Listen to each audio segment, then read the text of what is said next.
Saan man, kailanman, ang Diyos ang kasama. Nagbigay ng iyong daan, nagbigay ng kailangan. Kakampi mo sa laban, nagpasaya sa iyong kalungkutan.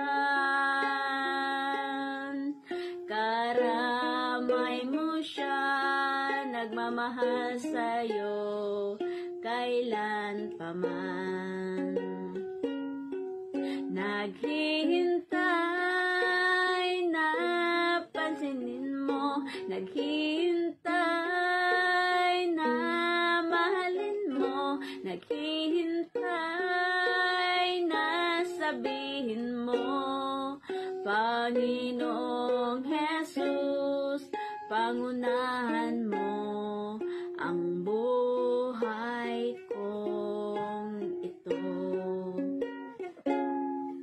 Kung titingnan mo siya sa lahat ng nagawa, sa hirap at dusay, tiniis at tinaya, buhay niya'y ibinigay, kapalit ng iyong kaligtasan. Tatalikuran mo ba siya sa pag-ibig niya? Inaalay niya sa'yo.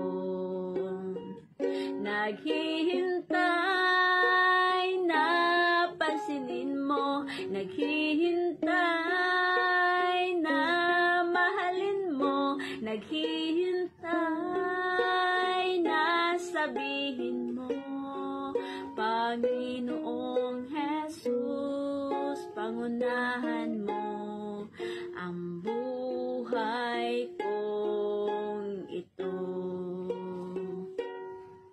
Si Jesus ay naghihintay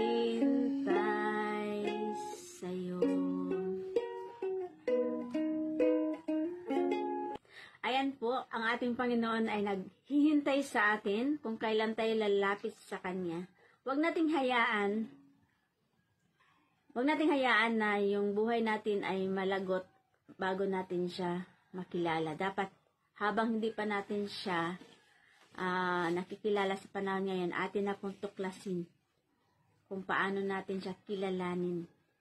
Kung tayo ay na-priority natin yung makamundong mga pangarap, isalin natin yung ating Panginoon sa ating mga pangarap dahil siya po ang tunay po na nagmamahal sa atin at siya yung tunay na nagbibigay kasiyahan sa buhay natin dahil siya po ang unang umiibig sa atin at siya din po yung nagmamahal, no?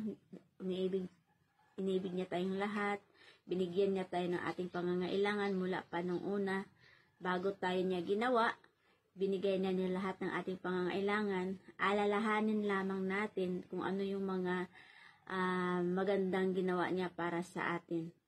Huwag po natin kaligtaan na makalimutan siya. Huwag natin siyang kalimutan dahil siya yung creator natin, nagbigay hininga, dapat nandun yung priority, siya yung center, siya yung nauuna dapat sa buhay natin dahil kahit anong gawin natin kasiyahan sa mundong ito, nakipag-commit tayo sa kasalanan, hindi tayo nakipag-commit sa Diyos, baka balang araw ay hindi natin siya makasama. So, binigyan niya tayo ng mahabang panahon para atin po siyang sundan.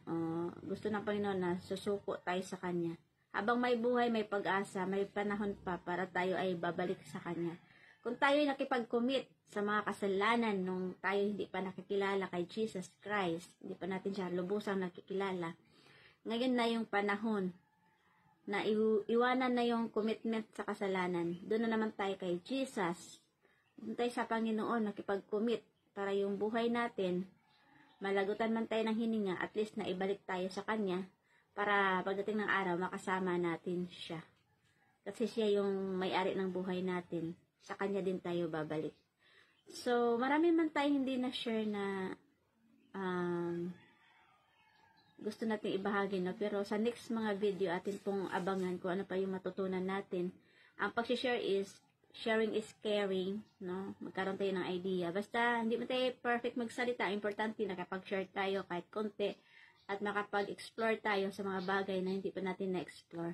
Ayan lang. Thank you for watching and viewing this video and have a blessed day, everyone. God bless everyone.